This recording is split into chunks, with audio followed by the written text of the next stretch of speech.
African wild dog. The African wild dog is an average-sized canine representative, which inhabits the African continent since time immemorial. This dog can be easily distinguished from domesticated dogs by its brindled coat and large standing ears. Nowadays, complete extinction threatens this clever and communicative animal because it has lost most of its natural habitats and has been persecuted by humans. The testing of the fossilized remains of the African wild dog proved that this canine existed in sub-Saharan Africa for more than a million years. It remains disputable though if it evolved exclusively in this part of the world or it could also be found anywhere else.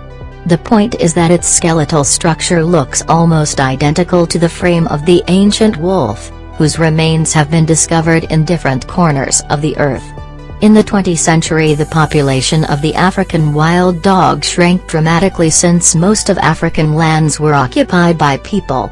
They killed native species of animals in quantity and deprived dogs of their main source of nourishment.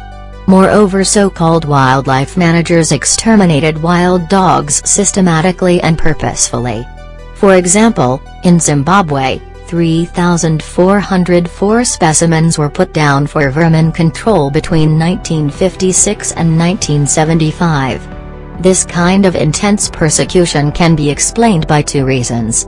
The African wild dog's killing techniques implies that a group of dogs would hold the prey and gradually disembowel it. So some massive animals perish in torment, and this process can take a half hour, though most die in a matter of minutes. Naturally, this induced sympathy for the prey and active disgust for the predator.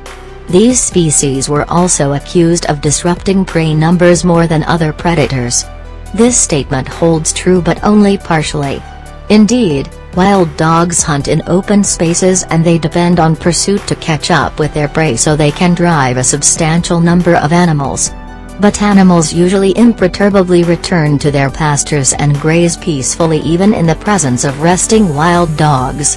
The persecution against the African wild dog came to the end when its behavioral patterns were thoroughly studied and documented. By the mid-80s of the 20th century, its massive killing was officially banned in 6 African regions where the vast majority of dog inhabits: Botswana, Kenya, South Africa, Tanzania, Zambia, and Zimbabwe. This wild canine avoids people and rarely approaches their settlements.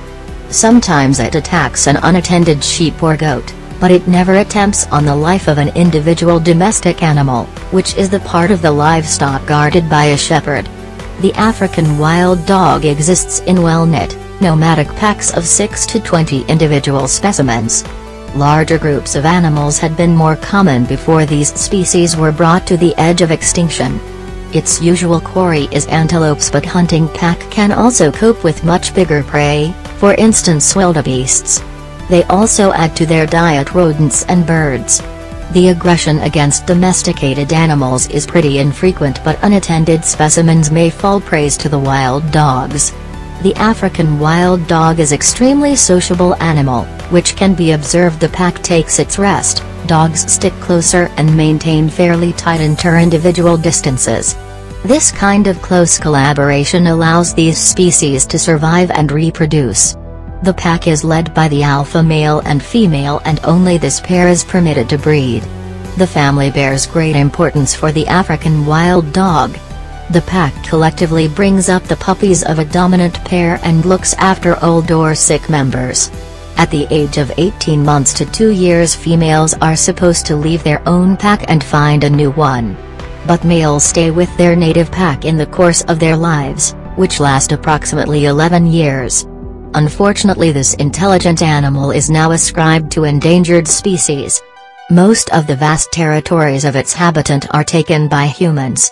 The African wild dog easily catches up diseases spread by livestock, so it reduces its population even more.